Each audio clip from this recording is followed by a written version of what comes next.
খবরটা পেয়েই দৌড়ে এসেছিল পরমা। নন্দিনীর মেয়ের হঠাৎ করে এমন একটা বিপদে নন্দিনীর পাশে থাকতেই হয়েছে তাকে।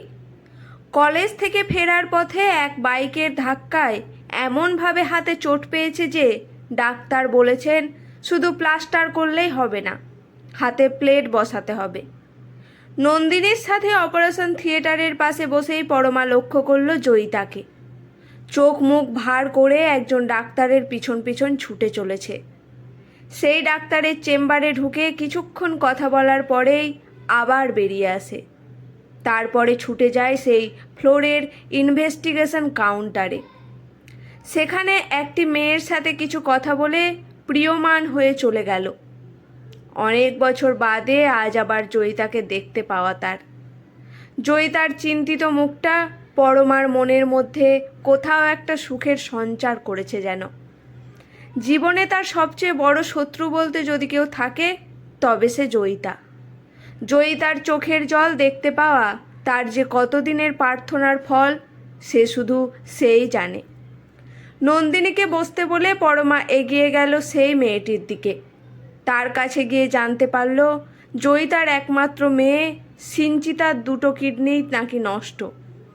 যত তাড়াতাড়ি সম্ভব সিঞ্জিদার কিডনির ট্রান্সপ্লান্ট না হলে মৃত্যুর কোলে ঢলে পড়তে খুব বেশি সময় লাগবে না। খবরটা শুনে ধীর পায়ে পরমা ফিরে এলো নন্দিনীর কাছে। নন্দিনীর পাশে বসে সামনের কাঁচের জানালা দিয়ে দূরে দৃষ্টি রাখল সে। বাইরে অঝোর ধারায় বৃষ্টি পড়ে চলেছে। এই রকমই এক বৃষ্টির দিন ছিল সেদিনটাও, আজ থেকে প্রায় 25 বছর আগের কথা।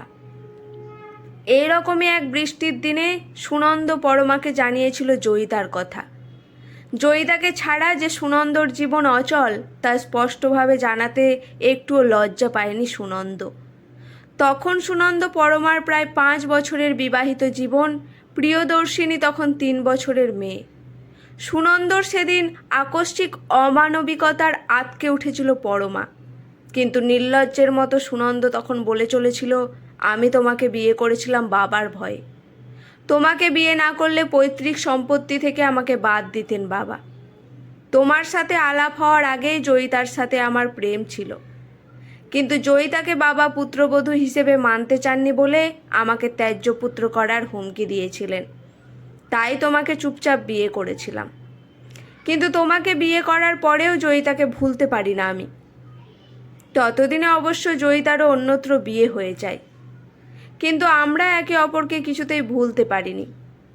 বছর খানেক আগে আবার একদিন কলকাতার রাস্তায় দেখা হয়ে যায় জয়িতার সাথে।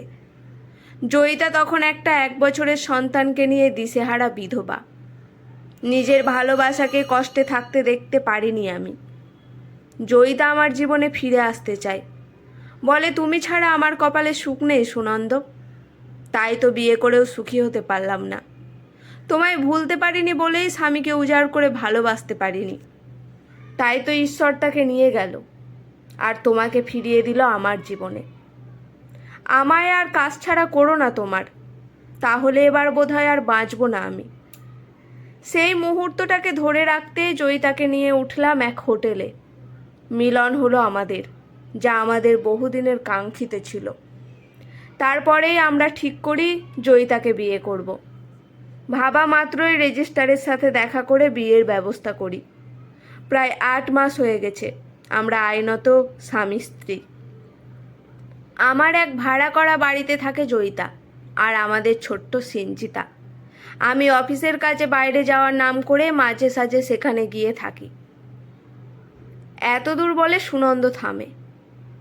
পরমা ধীরে ধীরে প্রশ্ন করে, এতদিন বাদে এসব কথা আমাকে শোনালে কেন? সুনন্দ নির্লজ্জতার মাত্রা ছাড়িয়ে বলল, জয়িতাকে এবার এই বাড়িতে নিয়ে আসব। এখন থেকে একসাথেই থাকবো আমরা। যতদিন বাবা বেঁচে ছিলেন আমি বলে কিছু করতে পারিনি, কিন্তু এখন আর বাবা যখন বেঁচে নেই তখন জয়িতাকে ছেড়ে থাকতে আর পারবো না। ও আমার বিয়ে করা বউ আফটার অল। আর আমি কে? সুনন্দ। আমি কি তোমার স্ত্রী নই? ওই বাচ্চা মেয়েটা কি তোমার নিজের সন্তান নয়? সুনন্দ একরাশ রূঢ়তা নিয়ে বলল, তুমি আমার বাবার জেদ ছিলে, যা বাবা চলে যাবার সাথে সাথে আমার জীবন থেকেও মুছে গেল। আর প্রিয়া, সে কি শুধুই তোমার কামনার ফল? না, প্রিয়া আমার পরিকল্পিত সন্তান। বাবা চেয়েছিলেন তোমার কোলজোড়ে সন্তান থাকুক, তাই বাবাকে খুশি করতে তোমার সাথে সহবাস করেছি। কোনোদিন বুঝতে না দিয়ে তোমার শরীরটাকে আদর করে গেছি, তোমাকে বোকা বানানোর জন্য, যাতে বাবা তোমার শুকনো মুখ দেখে আমায় সন্দেহ না করেন। সুনন্দর কথায় কেমন যেন শরীরটা গুলিয়ে উঠে পরমার। সে চোখের জল মুছে জিজ্ঞেস করে, তা এখন কি করতে চাও বলো? সুনন্দ স্পষ্ট জানায়, তোমাকে এ বাড়ি থেকে চলে যেতে হবে। যদি না যায়? সুনন্দ ক্রূর হাসি হেসে বলে, তোমার সাথে আমার রেজিস্ট্রি হয়নি, তাই আইনত তুমি নও, জয়িতা আমার স্ত্রী। তুমি আমার জীবনে থাকার জন্য লড়াই করতেই পারো, কিন্তু সেক্ষেত্রে তোমার পরিচয় আমার রক্ষিতা ছাড়া আর কিছু থাকবে না। তবে হ্যাঁ, তুমি চলে গেলেও প্রিয়াকে আমি আমার কাছে রাখতেই পারি। দুই বোন একসাথে বড় হবে জয়িতার কাছে, কোনো অসুবিধে নেই। সেদিন সেই এক আকাশ ভাঙা বৃষ্টি মাথায় নিয়েই সুনন্দর ঘর ছেড়ে বেরিয়ে এসেছিল পরমা। সাথে ছিল শুধুমাত্র 3 বছরের মেয়েটা। বাকি যা কিছু সুনন্দর দেওয়া ছিল ফেলে এসেছিল পিছনে। তবে এরকম ক্ষেত্রে আর বাকি মেয়েদের যে কথাটা শুনতে হয় বাপের বাড়ি থেকে, সেই একটু মানিয়ে নিয়ে চল, কথাটা শুনতে হয়নি পরমাকে। পরম যত্নে দাদারা নিজেদের সংসারে জায়গা দিয়েছিল তাকে। শুধু আবেদন একটাই ছিল তাদের, সুনন্দর বিরুদ্ধে লড়াই করতে যাস না, একুল ওকুল দুটোই যাবে। ভুল তো আমাদেরই ছিল, এত টাকা খরচ করলাম তোর বিয়েতে, অথচ একটা রেজিস্ট্রি করলাম না। সব কিছু ভুলে প্রিয়াকে নিয়ে নতুন করে জীবন শুরু করাবার। 20 বছর বয়সে সুনন্দর সাথে 7 পাক ঘুরছিল যখন পরমা, তখন সে সবে কলেজের লেখাপড়াটা শেষ করেছিল। কিন্তু শ্বশুরমশাই যত্ন করে বলেছিলেন, মাস্টার্স ডিগ্রিটাও করে নাও পরমা, কখন কি কাজে এসে যায় কে বলতে পারে। শ্বশুরমশাইয়ের কথা সত্যিও হয়ে গেল। এমপ্লয়মেন্ট এক্সচেঞ্জ থেকে এসে গেল সরকারি চাকরির নিমন্ত্রণ। পরীক্ষা আর ইন্টারভিউ দিয়ে এডুকেশন ডিপার্টমেন্টে কেরানির চাকরি জুটে গেল পরমার। এরপরেও চেষ্টা করেছিল পরমা সুনন্দকে কাছে পাবার, নিজের জন্যে নয়, ওই বাচ্চা মেয়েটার জন্য। প্রিয়া যেন তার বাবার স্নেহ থেকে বঞ্চিত না হয়, তাই অনুনয় বিনয় কম করেনি সে। কিন্তু সুনন্দ তার সিদ্ধান্তে অটল। অগত্যা একদিন সুনন্দর উপস্থিতিতে জয়িতার সাথে নিজের শ্বশুরবাড়িতেই দেখা করতে আসে পরমা। হাত জোর করে ভিক্ষে করে, সুনন্দর জীবন থেকে চলে যাও, আমার মেয়েটাকে ওর বাবার কাছে থাকতে দাও জয়িতা। জয়িতা নির্দয়ীর মতো হেসে বলেছিল, সুনন্দর বাবার বড় দেমাক ছিল, তার আমার চেয়ে বেশি তোমাকে যোগ্য মনে হয়েছিল এই বাড়িতে বউ হিসেবে। সেদিন তুমি জিতেছিলে, কিন্তু আমার রূপ, তার সামনে তুমি জিতবে কি করে পরমা? তাই তো সুনন্দর সাথে যেদিন আবার প্রথম দেখা হলো, সেদিন রীতিমতো প্ল্যান করে ওকে হোটেলে নিয়ে গিয়েছিলাম, বাধ্য করেছিলাম আমার সাথে সঙ্গম করতে। আমি আমার দেহের সবটুকু কাম দিয়ে ওকে বশ করেছিলাম সেই দিনই। টানা 5 ঘন্টা আমার সাথে একই বিছানায় কাটিয়েছে ও। তারপর তোমাকে ওর জীবন থেকে দূর করে দিতে আমার কথা মতোই রেজিস্ট্রি বিয়ের ব্যবস্থা করে। পুরুষ মানুষকে নিজের আঁচলে বেঁধে রাখাও একটা শিল্প, সেটা আমি জানি, তুমি জানো না। তাই আজ আইনের চোখে তুমি সুনন্দর রক্ষিতা, আর তোমার মেয়ে একজন রক্ষিতার সন্তান। জয়িতার শেষের কথাটা আর নিতে পারেনি পরমা। চোখের কোণে আগুন এনে সে বলেছিল, আমার অভিশাপ থেকে তোমার মুক্তি নেই। আজকের প্রাপ্তিটুকু নিয়ে আনন্দ করছো তো করো, কিন্তু এই প্রাপ্তি একদিন বিষ হয়ে ধরা দেবে তোমার জীবনে। আমার সন্তানকে তুমি রক্ষিতার সন্তান বললে তো, ঈশ্বর শুনলেন সবটুকু। এই বিচার তার আদালতেই হবে একদিন। এরপর থেকে আর সুনন্দর নাম মুখে আনেনি পরমা, তবে জয়িতার নাম নিতে সে একদিনও ভোলেনি।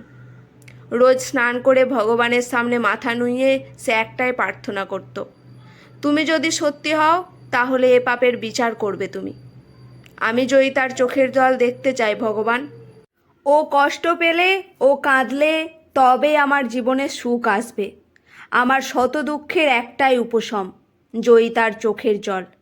আমি যেন দেখতে পারি ঠাকুর, ওর সবচেয়ে প্রিয় মানুষ ওর জীবন থেকে চলে যাচ্ছে, আর জয়িতা কিচ্ছু করতে পারছে না।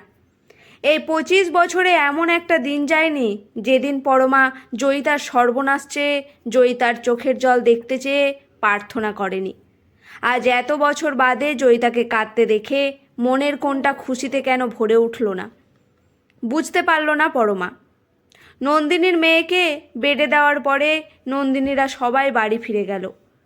পরমা সেদিন সারা রাত ধরে ভাবল তার ডাকের জোরে কি এতই যে সিঞ্জিতাকে মৃত্যুর দোরগোড় অবধি নিয়ে যেতে পারে। কিন্তু সিঞ্জিতার ক্ষতি তো সে কোনোদিন চায়নি। সে চেয়েছিল তার মেয়েকে রক্ষিতার মেয়ে বলে অপমান করার প্রতিশোধ।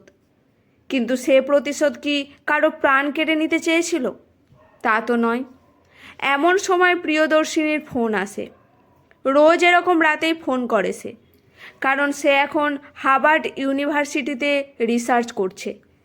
মেয়ের আর তার সময়ে দিনরাত্রির তারতম্য, তাই মেয়ের সাথে রোজ রাতেই কথা হয় তার। প্রিয়া তার মায়ের সাথে কথা বলে বুঝলো মায়ের মন ভালো নেই। সে জিজ্ঞেস করলো পরমাকে, তোমার কি কিছু হয়েছে মা?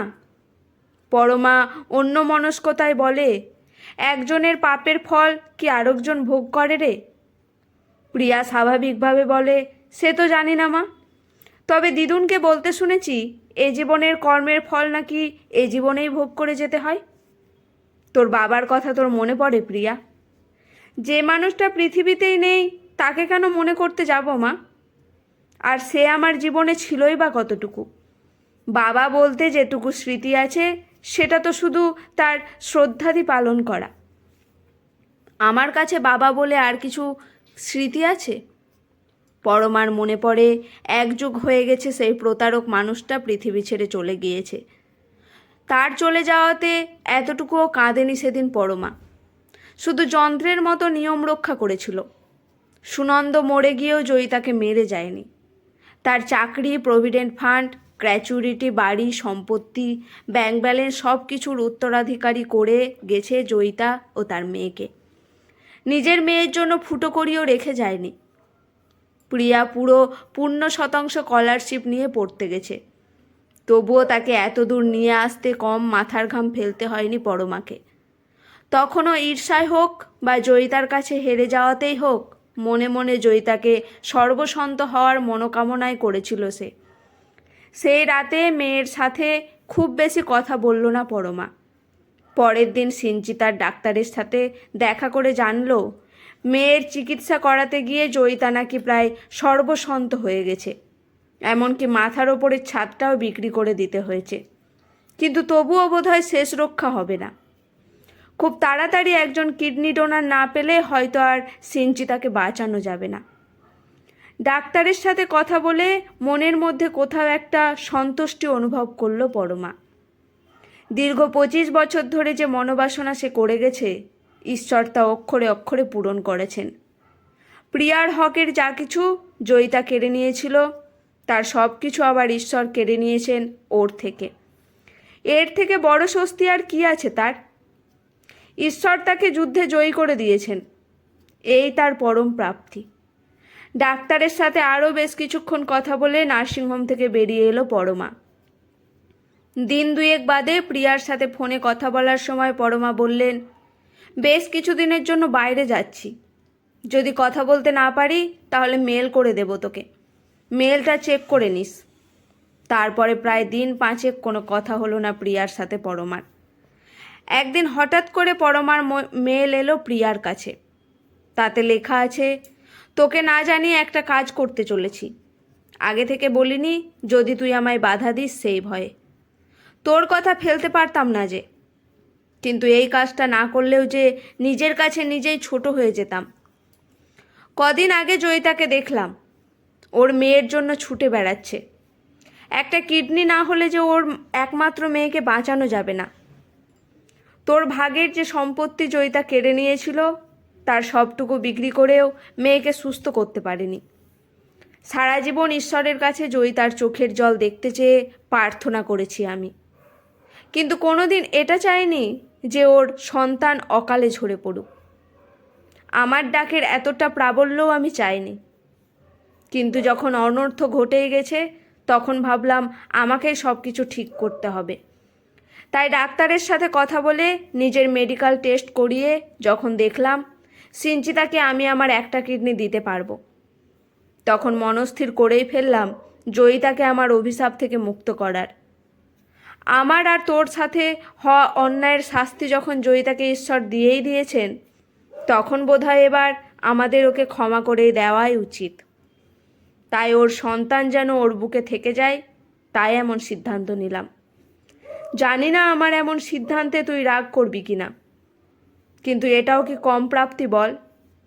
তোর জীবনের সবচেয়ে বড় শত্রুকে তুই জীবন দান করছিস। শাস্ত্রেও তো বলা আছে ক্ষমাই পরম ধর্ম। যে মরে গেছে তাকে আর নতুন করে কি মারব? মায়ের মেলটা বন্ধ করে ইউনিভার্সিটিতে একটা ছুটির অ্যাপ্লিকেশন করলো। এখনও অনেক কাজ বাকি আছে তার দেশে ফেরার জন্য। মনে মনে হাসল প্রিয়া। মাটা কি বোকা, ভেবেই বসে আছে যে আমি রাগ করব। আমি কি করব বাবার ওই ঠুনকো সম্পত্তি নিয়ে, যেখানে আমার কাছে আমার মায়ের মতন একজন মানুষ আছে? এটাই কি কম প্রাপ্তি নাকি আমার? আজকের গল্পটি এখানেই সমাপ্ত। গল্পটি কেমন লাগলো অবশ্যই কমেন্ট করে জানাবেন। গল্পটি শুনে ভালো লেগে থাকলে